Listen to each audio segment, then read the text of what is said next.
Right now, 4 out of every 5 buyers are holding off on buying a home until mortgage rates come down. If you are one of those 4 that are actively waiting, this video is for you. You want to see mortgage rates come down, and believe it or not, Trump actually has a way that he can make that happen. Now, many of you already know President Trump is not happy with rates right now because he made some big promises during his campaign about an affordable housing market. Today, we begin a bold new initiative to bring down the cost of housing for American families. So Trump has made some big promises about making housing more affordable, and Jerome Powell has not been playing ball. In support of our goals, today the Federal Open Market Committee decided to leave our policy interest rate unchanged. And here's the thing, the Federal Reserve actually operates completely independently from the president, and honestly, that's a really good thing.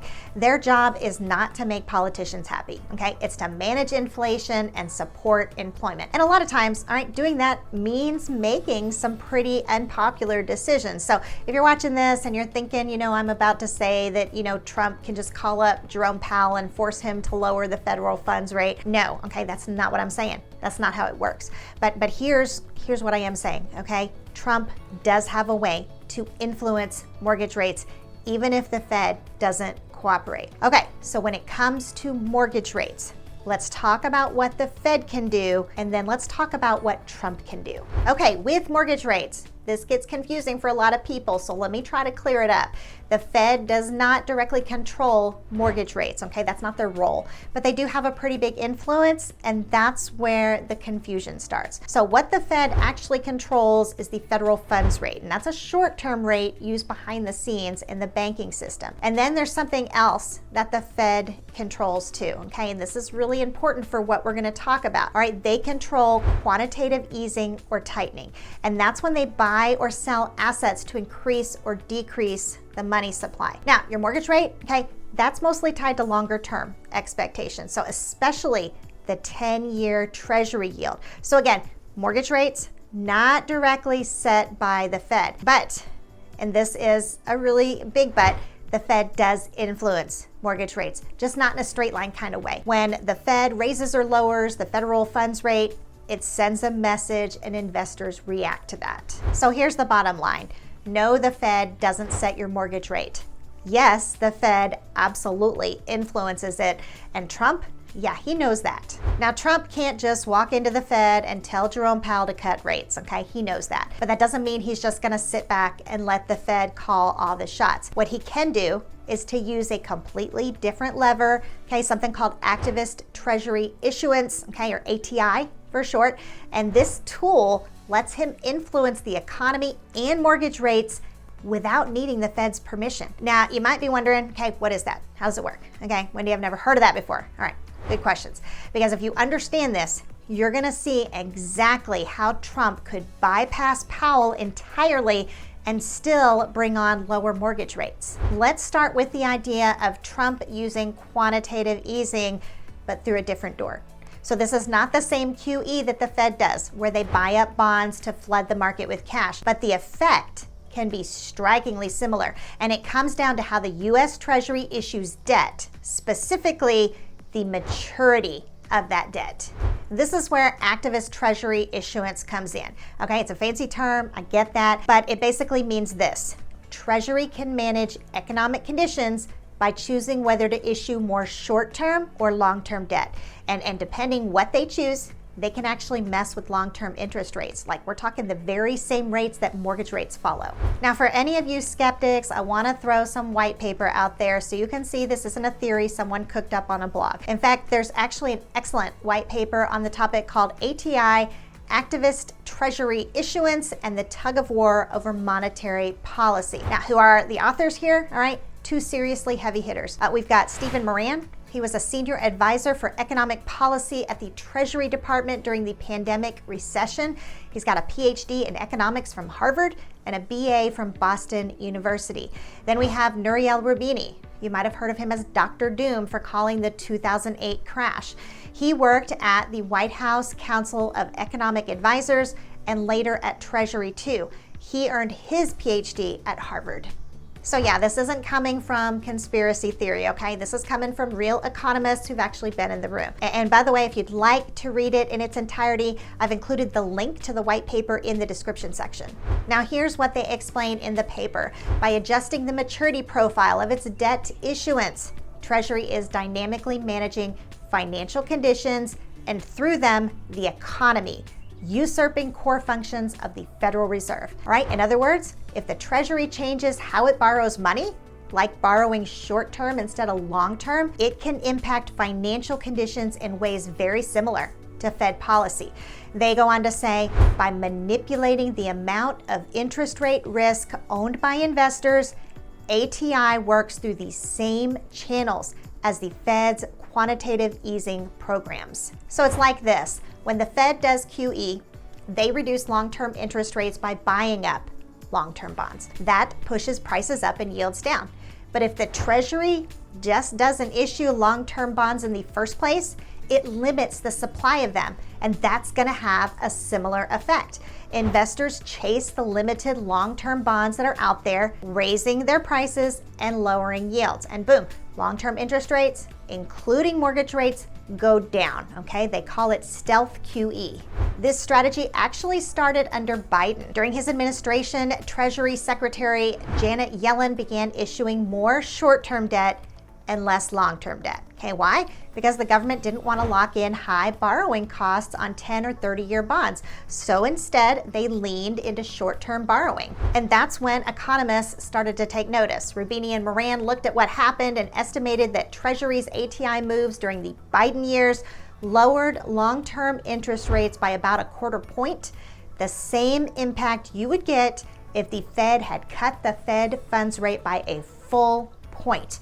So think about that. Without the Fed doing anything, the Treasury managed to create the same economic effect as a major rate cut. All right, that's powerful. And now, Trump is talking like he's going to take that exact strategy and supercharge it. All right, listen to this. I've instructed my people not to do any debt beyond 9 months or so. Now, if you heard this on the news, you might not have thought much of it. Like maybe it just sounds like a minor technical comment. But behind the scenes, what he just said here is massive. All right, this is Trump saying he wants the government to only borrow money short term.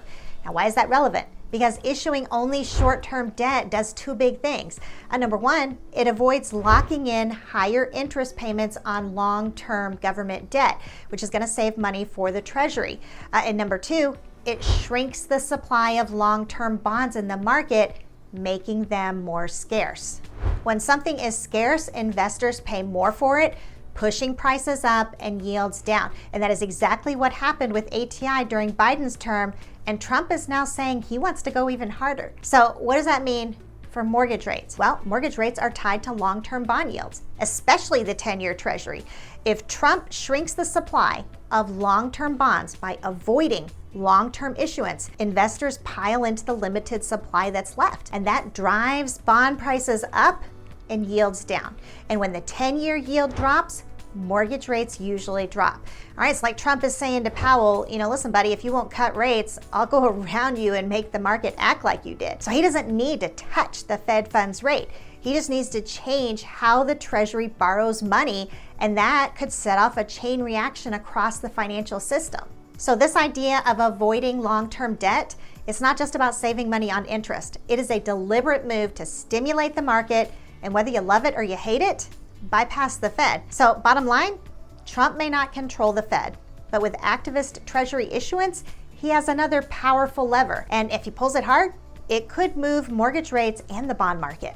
So here's how bonds work in a nutshell, because you need to understand this, all right? When the government sells a bond, they're basically asking people to lend them money in exchange for a return or a yield. There's a lot of demand for that bond. Like investors are lining up to buy it. The government doesn't have to offer a big yield. Why? Because people are still willing to buy it even with a lower return. But if the market is flooded with bonds and nobody's buying, the government has to raise the yield to attract more buyers. Now here's where it tends to trip people up. Okay, bond prices and yields move in opposite directions, and that can be confusing. Okay, so let me say it clearly. When the price of a bond goes up, like maybe due to scarcity, the yield goes down. All right, if lots of investors want your bond, you don't have to pay them as much to convince them to take it. So prices rise and yields drop. So that's the inverse relationship at the heart of this whole thing.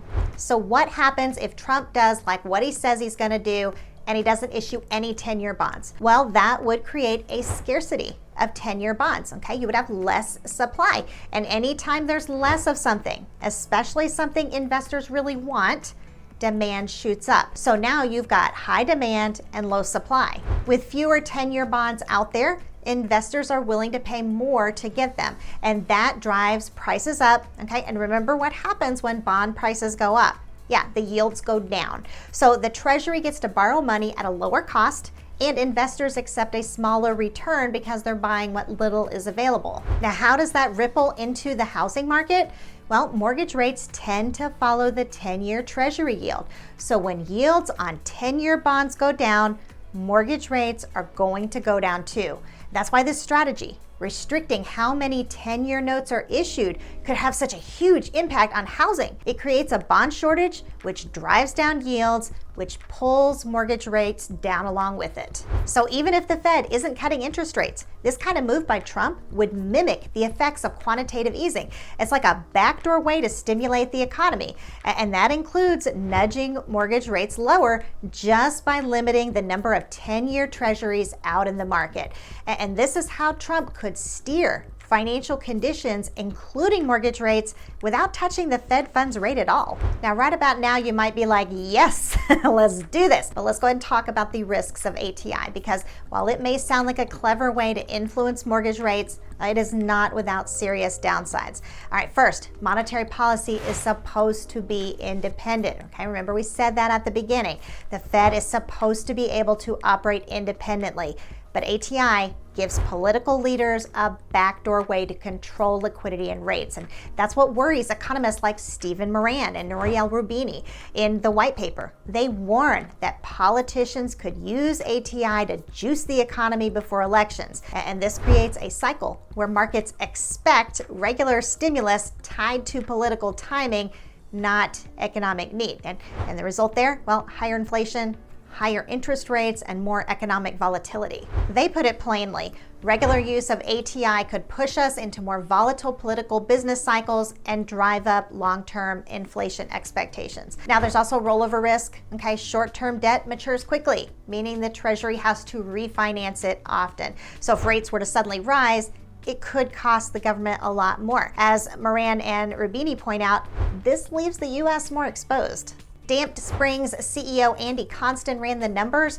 If Trump sticks to short-term debt, Treasury would auction off $3.3 trillion over 9 months. Okay, that's equivalent to $4.4 trillion a year. It would push long-term yields down and mortgage rates with them. Now, I get that probably sounds great, okay? Lower rates, that's what we've all been watching for.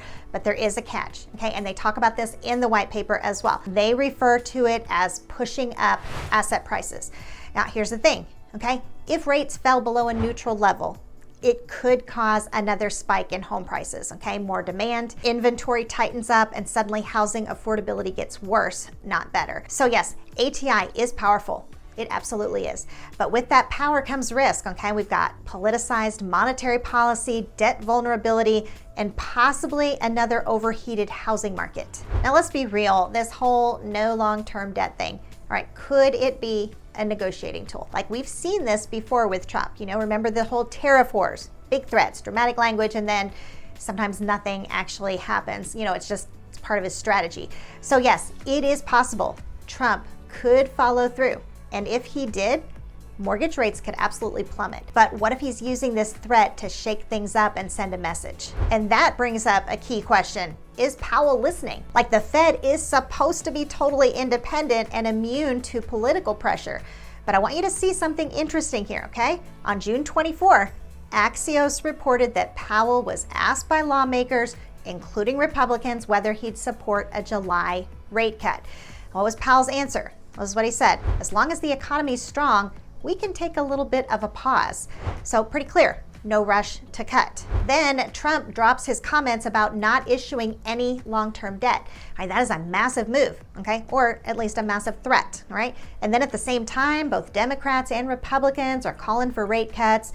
2 Fed officials go public saying they're open to cutting rates in July. Then on July 1, okay, Powell speaks at the European Central Bank Conference, and guess what? His tone changes. He now says rate cuts are not off the table at any meeting, that it will all depend on the data. So that's a noticeable shift, okay? And it matters because with Powell, every word counts. Like, his public statements are never random. They're calculated to send a signal into the market. Just a week earlier, July was too early, okay? And now we're hearing it depends. So that's a big pivot. So here's what to keep in mind. The Fed doesn't directly set mortgage rates, okay? We know that. They control the federal funds rates and they influence markets through messaging, right? That's their power, indirect influence. But Trump's tool, okay, Activist Treasury Issuance, that's actually more direct. I mean, if he actually uses it, it could have a much faster, clearer impact on mortgage rates. And just floating the threat, I mean, I kind of wonder if it's already nudging Powell's thinking. And we know Trump can't force Powell to cut rates, but Trump's moves, okay, they may be raising the pressure and shifting the conversation. I know we've got a decent amount of buyers waiting on mortgage rates right now, so I hope this video got your attention. I mean, it is possible rates could drop way sooner than you think. Whether they do or not, being ready is key. Now, if you're the kind of person who likes to plan ahead, you definitely want to check out this video. Now, in the meantime, this is Wendy Pinnell, and I'll see you there.